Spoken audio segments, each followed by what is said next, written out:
ఇప్పుడు కేవలం 7,999 up to 10 kgs వరకు బరువు తగ్గి అధిక బరువు నుంచి వచ్చే ప్రధాన సమస్యలను దూరం చేసుకోండి. కానీ ఇంత స్పందన వస్తున్నప్పుడు అందరూ కూడా కలిసికట్టుగా పాల్గొన్నారు. మళ్ళీ కాంగ్రెస్ పార్టీ నాయకత్వానికి భారతీయ జనతా పార్టీ జాతీయ ప్రధాన కార్యదర్శిగా ఒక మెంబర్ ఆఫ్ పార్లమెంట్గా నేను సవినయంగా విజ్ఞప్తి చేస్తున్నా. అందరం కలిసి పాల్గొందాం. ఇది రాజకీయాలకు అతీతంగా జరిగేటువంటి కార్యక్రమం, మన అందరి కార్యక్రమం. అందరు కలిసి 22 నాడు జరిగేటువంటి ఈ ధార్మిక కార్యక్రమంలో, ఈ బృహత్తర కార్యక్రమంలో ప్రజలందరూ ఇలా ఎదురుస్తున్న కార్యక్రమంలో మీరు కూడా రావాల్సిందిగా మరొకసారి విజ్ఞప్తి చేస్తా ఉన్నాం. బీజేపీ రాష్ట్ర అధ్యక్షుడు కిషన్ రెడ్డి కేసీఆర్ బినామీ అని చెప్పి మంత్రి పొన్నం ప్రభాకర్ కామెంట్. ఇప్పుడు ఎవరు బినామీ, ఎవరి దగ్గరనో తెలంగాణ ప్రజలకు తెలుసు. కాళేశ్వరం ప్రాజెక్టు మీద సిబిఐ విచారణకు మీరు సిద్ధమా? ఫస్ట్ దాని మీద స్పష్టం చేయాలి. మేము అది ఒకటే, కేసీఆర్ బినామీ అయితే సిబిఐ విచారణ మేమెందుకు కడతాం? ఇప్పుడు గతంలో కాంగ్రెస్ పార్టీ ఏం చేసింది? సిబిఐ విచారణ జరపాలని చెప్పి లేఖలు రాసింది. అప్పుడు భయపడ్డటువంటి బీఆర్ఎస్ పార్టీ ప్రభుత్వం సిబిఐ వ్యతిరేకంగా ఏ విధంగా తీర్మానం చేసిందో, ఏ విధంగా చేసిందో తెలుసు మనకు. మరియు కాంగ్రెస్ పార్టీ ప్రభుత్వం ఇలా రాష్ట్రంలో ఉంది. కాబట్టి సిబిఐ విచారణ కోడలు తప్పేముంది వాళ్ళకు?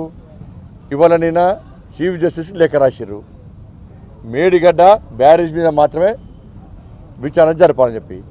మరి 1,00,000 కోట్లు కాళేశ్వరం ప్రాజెక్టు మీద కేసీఆర్ కుటుంబం దుబ్బిందని చెప్పి కాంగ్రెస్ పార్టీ గతంలో ఆరోపణ చేసింది వాస్తవము. మరి పూర్తి కాళేశ్వరం ప్రాజెక్టు మీద విచారణకు కాంగ్రెస్ పార్టీ ఎందుకు చీఫ్ జస్టిస్ లేఖ రాయలేకపోయింది? ఒక మేడిగడ్డ బ్యారేజ్ మీద ఎందుకు రాస్తున్నది వాళ్ళ?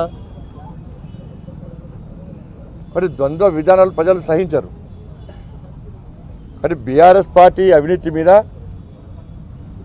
కాంగ్రెస్ పార్టీ కొట్లాడితే మేము కూడా పక్కా కలిసి వస్తాం. మేము 100% కలిసి వస్తాం.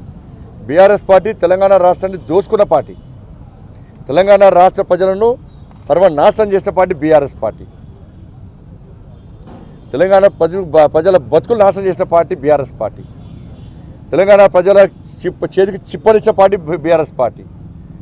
కాబట్టి అటువంటి బీఆర్ఎస్ పార్టీ అవినీతిని సహించలేకనే, ఆ కుటుంబ పాలన అరాచకాన్ని సహించలేకనే మీకు అధికారం ఇచ్చారు. మీరు కూడా అదే అహంకారంతో, అదే ధోరణితో మీరు ముందు పోతే ప్రజలు చీత్కరించుకుంటారు. ఇలా అవినీతి విషయం, బీఆర్ఎస్ పార్టీ అవినీతి విషయంలో, విచారణ విషయంలో మీకు సహకరించడానికి భారతీయ జనతా పార్టీ సిద్ధంగా ఉంది. కేంద్ర ప్రభుత్వం అవినీతికి వ్యతిరేకంగా విచారణ జరపడానికి మేము సిద్ధంగా ఉన్నాం. మేము కాబట్టి మేము కలిసి బీఆర్ఎస్ పార్టీ అవినీతి విచారణ జరపాలి. రాష్ట్రంలో మీరున్నారు, కేంద్రంలో మేమున్నాం. మనకు కలిసి బీఆర్ఎస్ పార్టీ అవినీతిని సమాజాన్ని చూపెట్టే ప్రయత్నం చేయాలి. దీన్ని దృష్టి ఉంచుకొని వాళ్ళు తప్ప మీరు మా మీద విమర్శలు, మేము మీ మీద విమర్శలు చేస్తే బీఆర్ఎస్ పార్టీ తప్పించుకుంటారు. ఇవాళ ప్రజల లోపల అయోమయం సృష్టించే ప్రయత్నం బీఆర్ఎస్ పార్టీ చేస్తున్నది విమర్శలతోని. దాన్ని కాంగ్రెస్ పార్టీ నాయకులు గుర్తించలేకపోతున్నారు. మరి బీఆర్ఎస్ పార్టీకి సపోర్ట్గా మాట్లాడుతున్నారు వీళ్ళు. బీఆర్ఎస్ పార్టీ అవినీతి మీద ప్రజల దృష్టి మళ్లించేందుకు మాట్లాడుతున్నారు, అర్థమవుతలేదు. కాంగ్రెస్ పార్టీ ఒక లైన్లో పనిచేస్తలేదు. ఇలా 10 మంది నాయకులు అయిపోయినది అలా. కాబట్టి మీ చిత్తశుద్ధిని ప్రజలు అర్థం చేసుకుంటారు. ఇవాళ ఒక లైన్ రండి. కేంద్రంలో బీఆర్ఎస్ పార్టీ అవినీతి మీద మేము విచారణ చేయడానికి కేంద్ర ప్రభుత్వం సిద్ధంగా ఉంది. కాబట్టి మేము కలుస్తా కదా బీఆర్ఎస్ పార్టీ అవినీతి బయటపెట్టేది.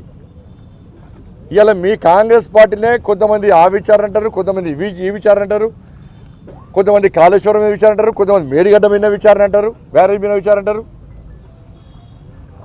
కానీ ద్వంద్వ విధానాలు పక్కబెట్టి మేము కలిసి బీఆర్ఎస్ పార్టీ అవినీతి మీద విచారణ జరిపి బీఆర్ఎస్ పార్టీ బండారాన్ని బయటపెడితే, ప్రజలకు వాస్తవాలు చెప్పే ప్రయత్నం చేస్తే ప్రజలు హర్షిస్తారు. దాన్ని గుర్తుంచుకోవాల్సిందిగా మేము విజ్ఞప్తి చేస్తాం.